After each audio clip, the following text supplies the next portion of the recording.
Okay, so this is a quick tutorial on how to put in these lacing stays here. They're kind of like the lacing stays that you would see on corsets or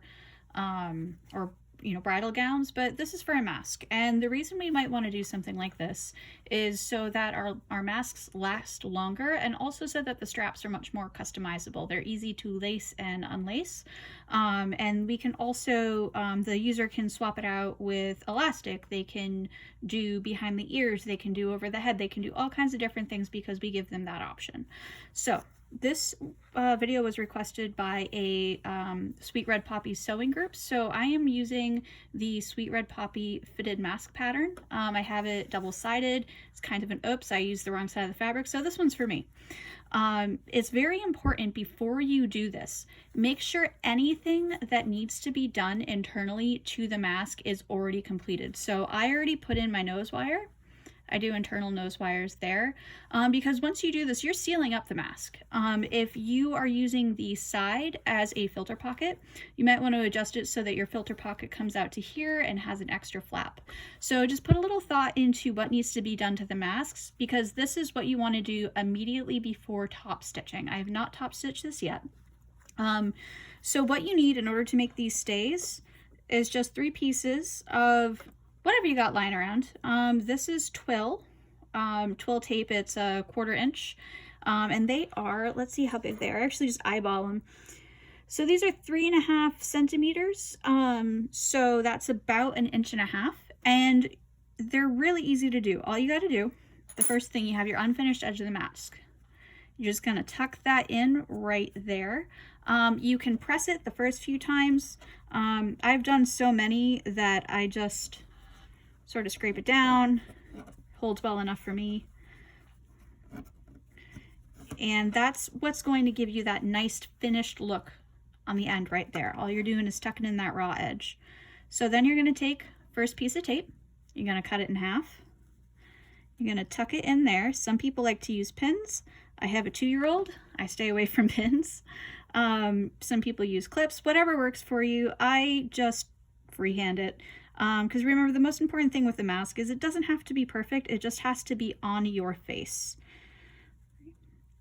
Now, the reason why I cut these so long is because we want to make sure that there is enough of the tape inside here. Now, bear in mind, you can use anything. You can use paracord, you can use Goss grain ribbon, you can use scraps of fabric that you've put into a tube, you can use the spaghetti straps from an old tank top. You can use anything to make these stays. The important thing is that the stays exist and that they're secure. So that way, whatever cording the user would like to use is easy to customize for them. It's easy to put it in and out. So I like to do 3. I find that gives the best pull on the face. And all I've done is just line these up in here. That looks pretty okay. They look about even, just like that. Now I'm going to be sewing with a very small stitch for this. I have a Quantum Stylist 9960, and what I do is I do a straight stitch, and then I set the stitch length to 1.4. So we're just going to do, this is not the full top stitching, this is just to secure this.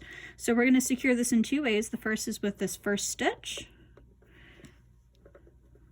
Right, make sure that's where we want it.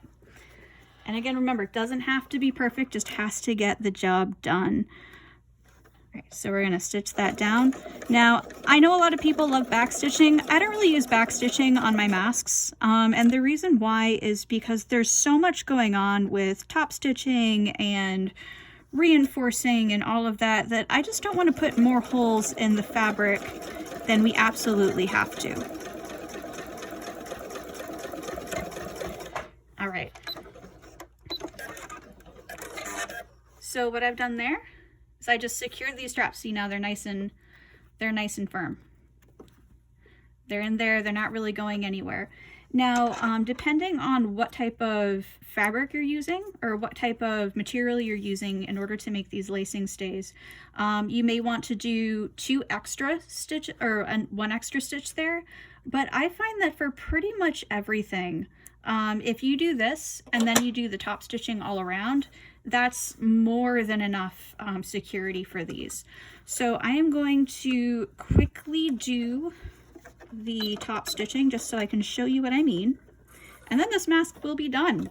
I'll show you very quickly how to put the lacing in there. We're just moving through, getting the top stitching done.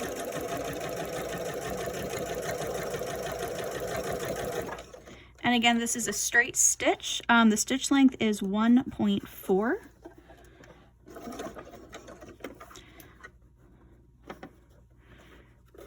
This is my favorite part of the mask because it means it's done. Whee! So again, this is just the top stitching that I'm doing right here.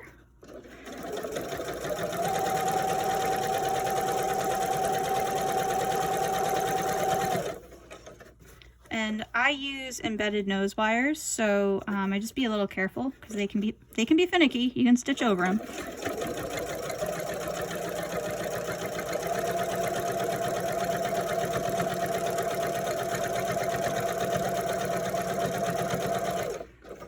And in case you're wondering, yes, my phone is taped to my sewing machine. I do not have a tripod. I am not a fancy person. All right, now right here, you can see that, let's see, there we go. You can see that I'm basically going right over that stitching that I just did. I'm actually going right next to it. So I like to have this on the this holding seam right here. I like to have that on the inside of my top stitching. You can do it directly outside your top stitching.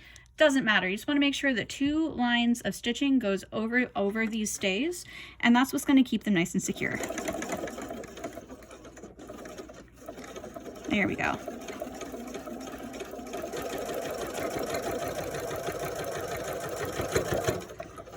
Done. And here we go. Got the last top stitch.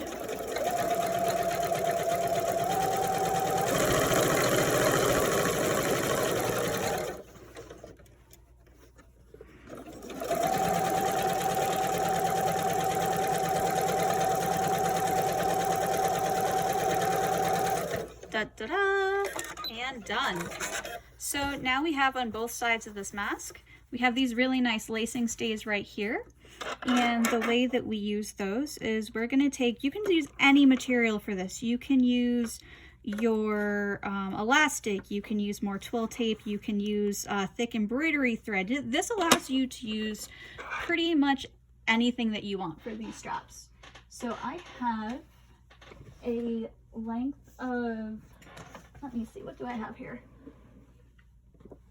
I'm doing this on the fly if you can't tell. Here we go. So I have right here, it's my twill tape. So I like to do the straps that go, that loop, so there's only one tie. So I like to do 40 inches. So I know that my machine, this part here, so that's 10, 20, 30, and 40, and done. So I use not Q-tips, what are these? Twisty ties. This is what I use as my nose stays. I use 3 of them. And I also like to use these to thread things through. It's really easy. So what I'm gonna do is I'm just threading on right through. There we go. 1, 2, 3, goes right through. And the really good thing about this is that it gives customizability of straps to anybody, including folks who have arthritis or limited hand mobility, or one hand. Like this makes it a lot easier to make the mask into something that's going to work for you.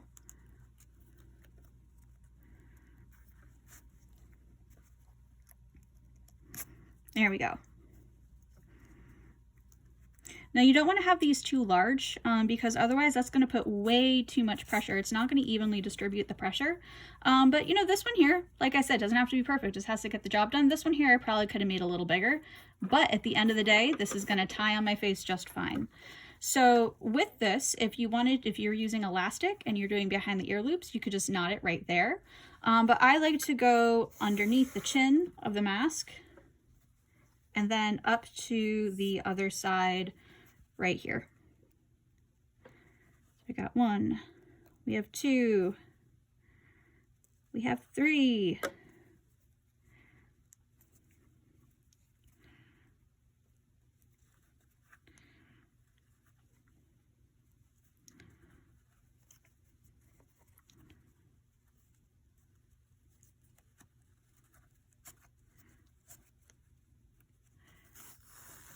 There we go. And now we have a mask that is ready to be worn. If you're using twill tape, definitely not the ends over here. I like to secure the ends of my twill tape ties with a couple of different things. You can use super glue. You can use fray check, which I really, really love.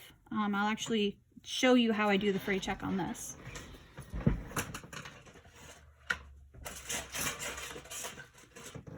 So this is the fray check that I really like. It's just the Dritz fray check. What I'll do is I'll tie a nice secure knot at the end, and then I'm gonna snip. I take the fray check, get it nice and saturated, and then I just leave it to dry. That's it. That's all you gotta do. And what this does is it keeps it from fraying from use and also from fraying in the wash. You're gonna wanna do this with ribbon or anything else you use that has an open end.